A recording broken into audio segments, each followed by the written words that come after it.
Records had a contract with them, and he and Jerry and Rob Dahlman, them used to go around and put them some.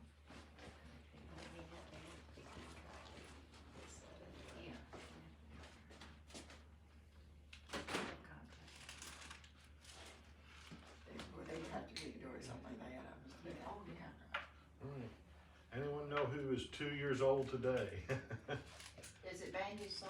I know this class. I actually would be Tuesday Oh, because the date okay. changes each year, but it's been 2 years since we've been. It was I think it was August 2nd in 2020, so Okay. August 1st last year, and July 31st, because day's always Right. a day later. But so this class has been going on 2 years, so hard to Awesome. believe. It is. It seems like it's. You're the flown by. remnant. The remnant. It was. I walked in that first day when I was full of people. I was excited. Yeah. And it's fizzed. All right, today, well, last week we got to the climax of the story when Joseph revealed himself, but we also know that wasn't the end of the story, and there's still a lot more stuff to talk about in the rest of the book of Genesis.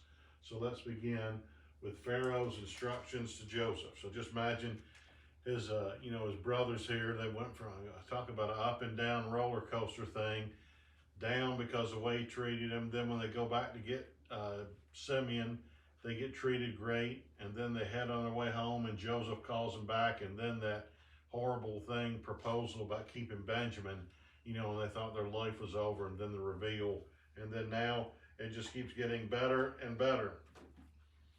All right, 45, 16 to 20. And the fame thereof was heard in Pharaoh's house. So Pharaoh heard about this great revealing of Joseph to his brothers, saying, Joseph's brethren are come, and it pleased Pharaoh well and his servants.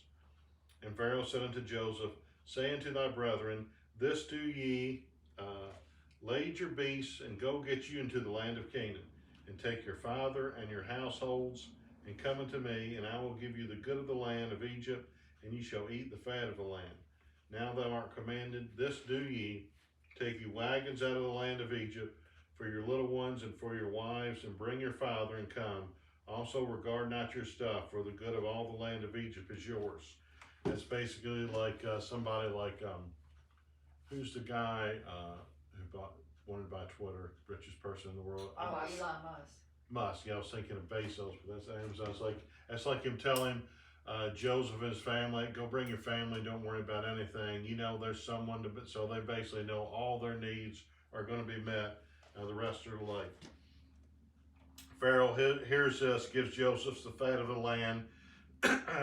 We don't know what Pharaoh was specifically. There was some ideas, but it must have been a good Pharaoh because he had that gut feeling, about Joseph, as when Joseph revealed that, and then everything he said come to pass. And it basically made Egypt the mightiest nation in the land because all the other nations, which we'll find out, had to come to them for food. So he had a good feeling about Joseph, and he was right. And now he tells him, bring all the family down here. So this is, again, the Lord's plan. So the Lord called Abraham. He was in Ur of the Chaldees, which is in Babylon, called him to the promised land, sent Jacob back to Haran, where he met his wife and created a family. Jacob came back to Canaan, and now they're about to go to Egypt, where they'll stay for 400 years. So it's all the Lord's process of making them from a family to a great nation. Okay, verses 21 to 23. And the children of Israel did so, and Joseph gave them wagons according to the commandment of Pharaoh, and gave them provision for the way. To all of them he gave each man changes of raiment, but to Benjamin he gave 300 pieces of silver and 5 changes of raiment. So his full brother Benjamin, and the one, of course, wasn't in on the taking down of him, he gives 5 times as much, plus 300 pieces of silver. And Joseph, what was he paid for? Was it 30 pieces of silver? So it's like 10 times the price. So let's go back there real quick.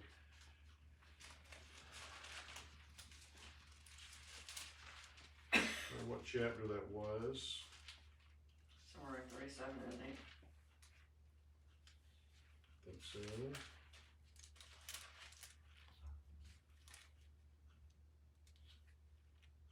Verse chapter 37.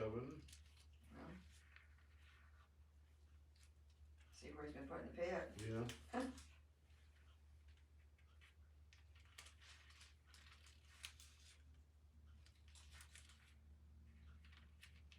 Wow. 20 pieces of silver. So Okay. 30 pieces of what Judas got for portraying Jesus.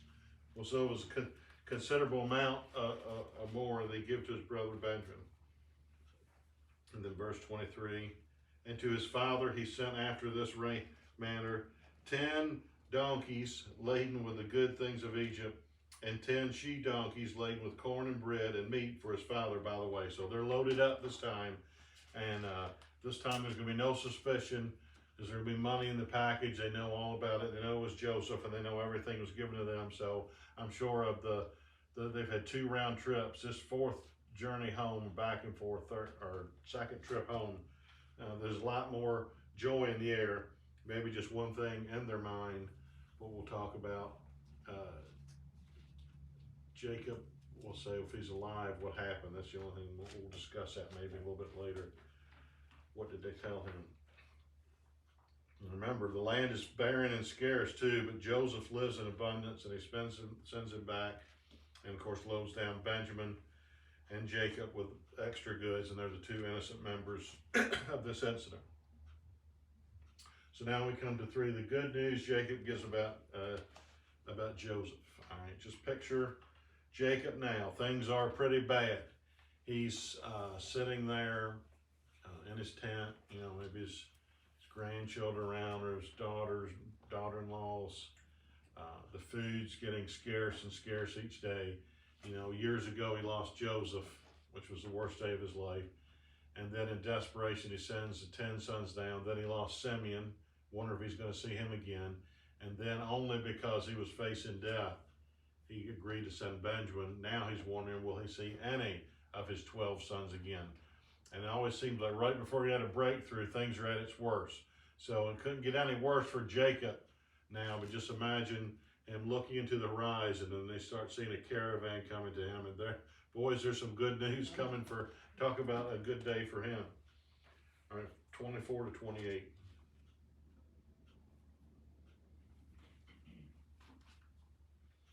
So he sent his brethren away, and they departed and said to them, see that ye fall not out by the way. And they went up out of Egypt and came into the land of Canaan to Jacob their father, and told him, saying, Joseph is yet alive, and he is governor over all the land of Egypt. And Jacob's heart fainted, for he believed them not. I'm sure nothing like that horror that day. They told him he'd been destroyed by beasts. Now it's like the opposite, extreme joy. But like his brothers, when he first revealed himself to them, it's like they just couldn't believe it. And they told him all the words of Joseph, which he had said unto them. And when he saw the wagons which Joseph had sent to carry him, the spirit of Jacob their father revived. And Israel said, is it enough, Joseph? My son is yet alive. I will go and see him before I die. I always like talking about dying. You'll see several times he'll say this rest of the book. All right, everyone, remember 3 weeks ago back, this famous say, quote, all is against me. Now, granted, he had pretty much against him. But if he had the promise of God, he should know no matter how bad the circumstances are, good is going to come out of this. And look at what happened. He's gone from starving to his whole family split and scattered to everybody unified back together, living in abundance the rest of his life, and then finally reunited with his son Joseph. So when things are bad and you pray for something and the Lord gives you something that's the exact opposite of what you were looking for, wait it out. Now, there could be some circumstance we just did something wrong, but a lot of times you're saying, Lord, couldn't have come at a worse time. Why would you do this now? Then watch him, see how he's working things behind the schedule. And I imagine Jacob said, oh, Lord, you had it under control all the time. Maybe jokingly said, I knew it all the time, Lord. He said, no, you didn't. You didn't. But I understand you flawed human beings. But I had a plan for you, and now it's all beginning to come to pass. Remember, he'd give a prophecy to his grandfather Abraham about them going down into Egypt and becoming a great nation. All right, so No, so not only, so I just also just picture Joseph or Jacob as he's sent in there. I think maybe in those days, maybe they sent someone ahead of time, maybe a messenger, one of his sons. Maybe they sent Simeon because he's in prison. He sees him. He said, "We got good news," and he tells him everything. And Jacob just when you hear the best day of his life, all of a sudden, everything was on cloud nine. But he's having a hard time believing it. Then he sees a caravan loaded down with the stuff. When he sees all that, he knows it's the real deal. And just imagine the excitement he feels. So the Lord has transformed and changed everything. So now God's began his next stage plan. First a person, Abraham, then a family, which we have here, and then next stage it will come a nation. And that nation, of course, brought the Lord. That's the ultimate plan. But he has to have a nation first. So let's move into chapter 46, the first 4 verses. And Israel, of course, Jacob's name's been changed to Israel, took his journey with all that he had and came to Beersheba and offered sacrifices unto the God of his father Isaac. And God spake unto Israel in the visions of the night and said, Jacob, Jacob. And said, Here am I. He said, I am God, the God of the Father, God of thy father. Fear not to go down into Egypt, for I will there make of thee a great nation. I will go down with thee into Egypt, and I will also surely bring thee up again, and Joseph shall put his hand upon thine eyes. So maybe even Jacob then was saying, I hope I live long enough to get down to Egypt. He had the Lord give him assurance. This is going to happen, so you don't have to worry about anything. Instructed by God, it's interesting when Jacob had the incident with Esau years ago. He was instructed by God to go to Haran, or not Haran, but I think it was Haran, and go to Rebekah's brother Laban and get him a wife there. Now the Lord's telling him to come back now, go into Egypt. So he's following the process. God appears to him again and tells him that now this is the next stage of his life. So continuing in verses 5 to 7. And Jacob rose up from Beersheba, and the sons of Israel carried Jacob their father and their little ones and their wives and their wagons which Pharaoh had sent to carry him. And they took their cattle and their goods which they had gotten in the land of Canaan and came to Egypt, Jacob and all his seed with him, his sons and his sons' sons with him, his daughters and his sons' daughters, and all his seed brought he with him into Egypt. All right, in 3 generations since Abraham, Jacob's family has grown quite much and will expand even more over the next 400 plus years. It'll get into a couple million people actually when they leave there into the future, which would, even though just a few people can start with multiplying, that can quickly happen. So he's going down into Egypt. And what I'd like to do for a few minutes is break down Jacob's family, and this is the initial people.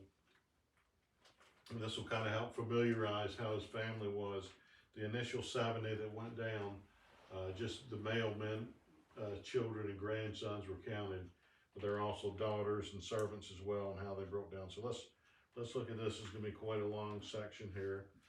Let me get some 4 different colored markers. Linda's markers are coming in handy here. All right. This is Jacob.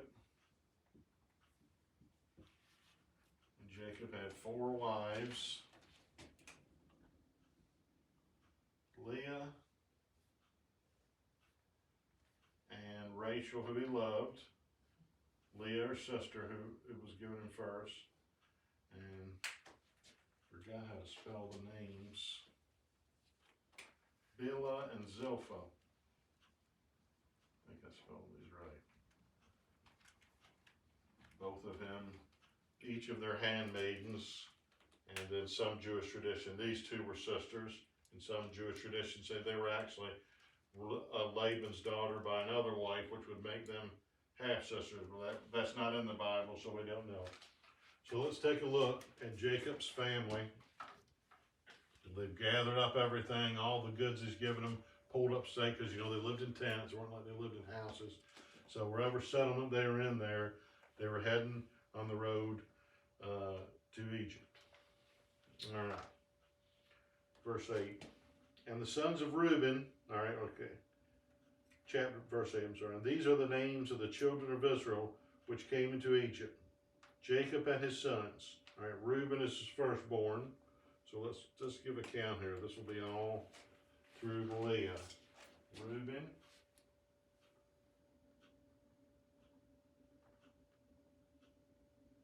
And the sons of Reuben. Now these names, I'm just going to read them like I see them. And some of the difficult ones, we're just guessing. Hanok and Phalu and Hezron and Carmi. All right. Verse 10, and the sons of Simeon. So we had another son up here.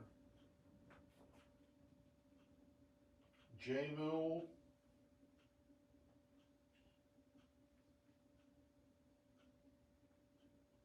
Jamin, and Obed, and Jachin, and Zohar, and Shaul, the son of a Canaanitish woman. So keeping with Simeon's character, he married a Canaanite woman. We'll just leave it at that. And the sons of Levi, right? Levi's the third son. Gershon, Kohath, and Merari. And this is Levites who will become the priest. And Moses comes through, I believe, Kohath, Moses. And there's a lot of Jewish people today with the last name of Cohen, C-O-H-E-N. And I think they said their bloodline is through the Levitical priesthood eventually. This is where this name has come, how they've kept that over the years. Moses named his son Gershom, which might have been after one of his great uncles. Here's Gershon with an N. All right, the sons of Judah. We'll go with 4.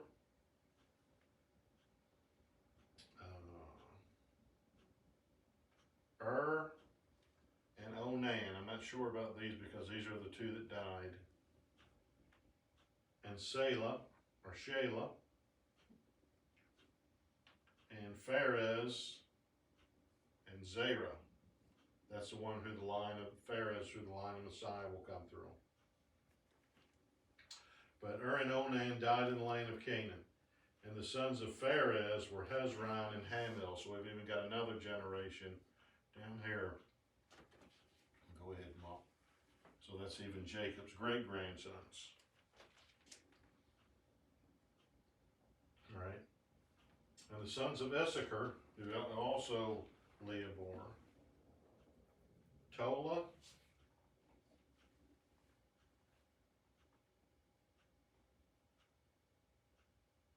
and Phuva, and Job, and Shimron. So that's 3 more. 2, 3. Why are they using all the names? All right. Now, one of these names here, only other place in the Bible is Job. I heard it once listed. Could that have been the patriarch? Unlikely, but you never know. Job lived about the time of Abraham, Isaac, and Jacob. We don't know where he came from, so I would say more than likely that's not the Job of the Bible.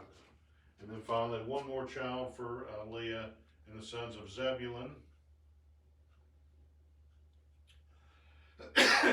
By the way, that's back to Issachar. Is probably named after Isaac. Isaac Carr sounds like it. Where are we? The sons of Zebulun. Sered and Elon and Jehalelel. So that's 3 more names. 1, 2, 3.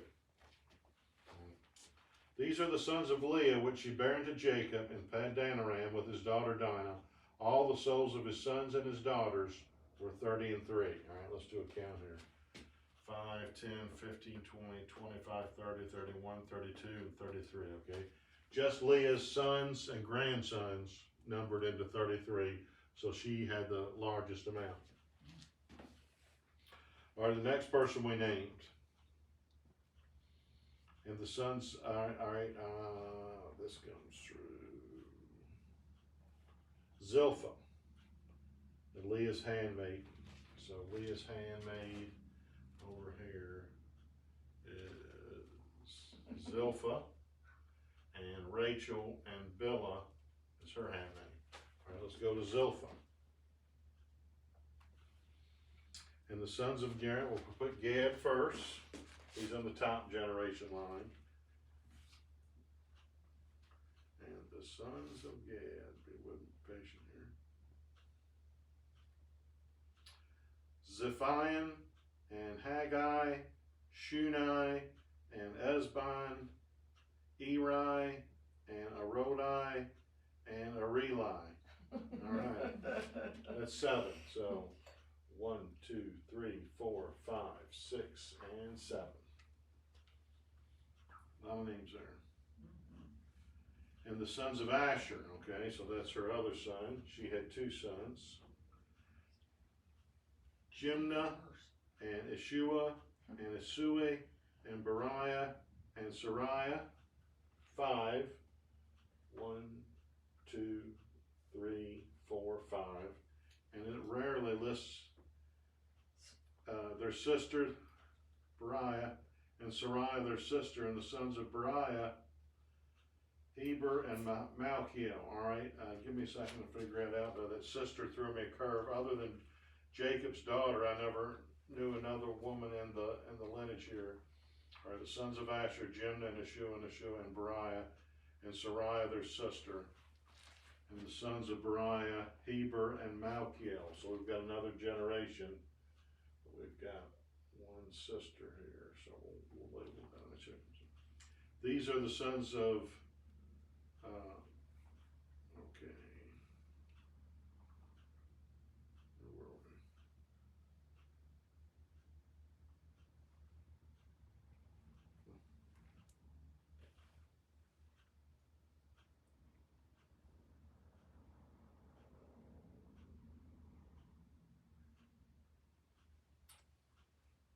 Okay, it doesn't give the total yet, we'll come back to it. Next are Zilpah. All right, these are the sons of Zilpah, whom Laban gave to Leah his daughter, and these she bare unto Jacob, even 16 souls.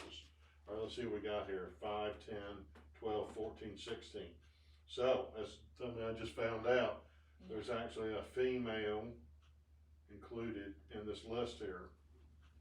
And that's the only one listed. Not even Jacob's daughter, Dinah, is included in this list. All right. Sorry, we had a technical difficulty there. So as we do find out, indeed, there is a daughter listed in this line. The only daughter listed of the 70 people that went down to Egypt. And that's the daughters of Zilpah, Leah's concubine. Let's read that, or Leah's handmaid. Let's read that once again. These are the sons of Zilpah, whom Laban gave to Leah his daughter, and these she bare unto Jacob, even 16 souls. Now we go to Rachel, Joseph's wife, or Jacob's favorite wife, of course, and he had 2 children. Let's go here. Joseph, of whom we've mainly been talking about, and Benjamin. So 2 there.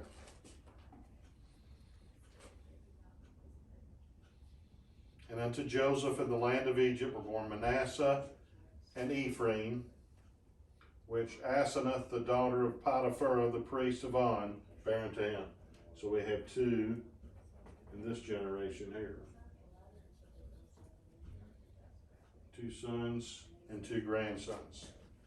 And the sons of Benjamin, so that's the other son, were Bela and Baker and Ashbel, Jireh and Naaman, Ehi and Rosh, Mupim and Hupin and Ard.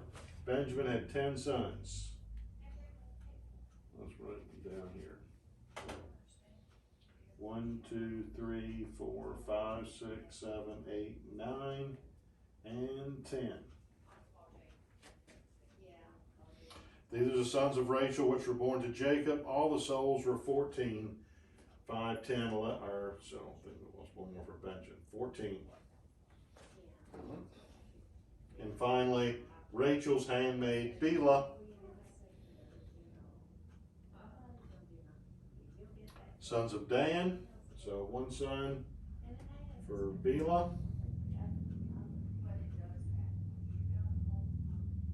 Dan had Husham, just one son. And the sons of Naphtali, her other son, Jahaziel and Guni and Jezer and Shelam. So these are the total there. So these are the sons of Bilhah, which Laban gave unto Rachel his daughter, and she bare these unto Jacob. All the souls were 7. All the souls that came with Jacob into Egypt, which came out of his loins, besides Jacob's sons' wives, all the souls were 66, or 66. And the sons of Joseph, which were born him in Egypt, were 2 souls. All the souls of the house of Jacob, which came into Egypt, were 70 and 70. So let's do a little math here. All these numbers here total to 66. Add Jacob, and you got 67. Now Genesis includes Joseph and his 2 sons, Manasseh and Ephraim.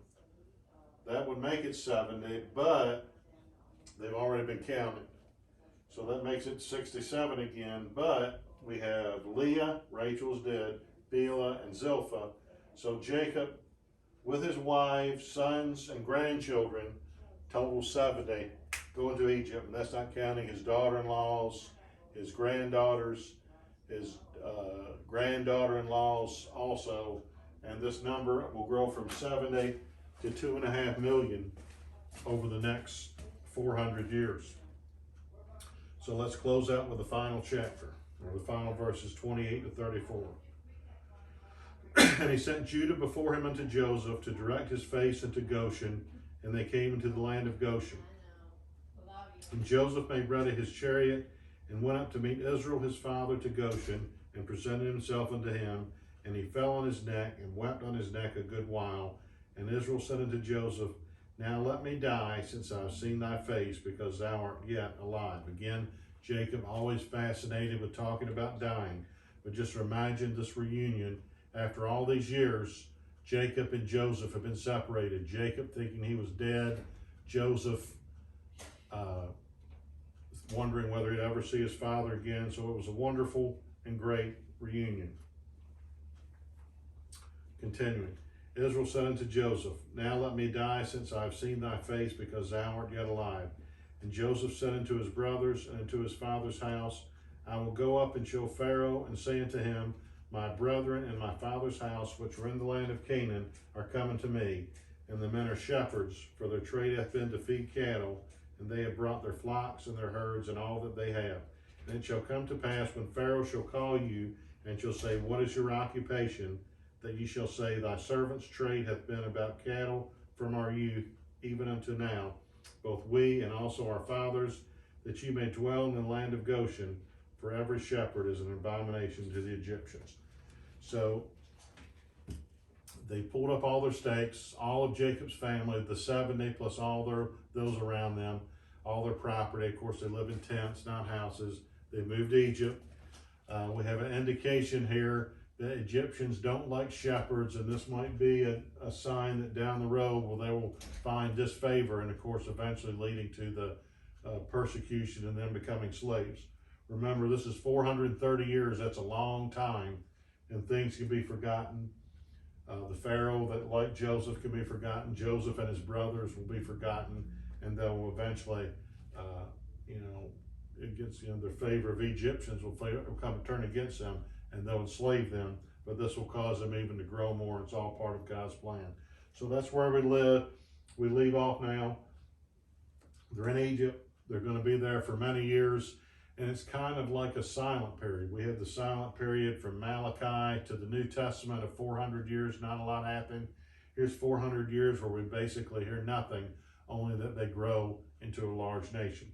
So next week, as we'll look into the chapter 47, we'll get to see the effects of Jacob and Joseph and all the brothers reunited, and their thoughts on, what's going to happen now that their father's here. All right, Lord, we thank you for the lesson today. I ask that you continue to bless the remainder of the service and all the requests that were brought forth today. We ask all these things in Jesus' name. Amen.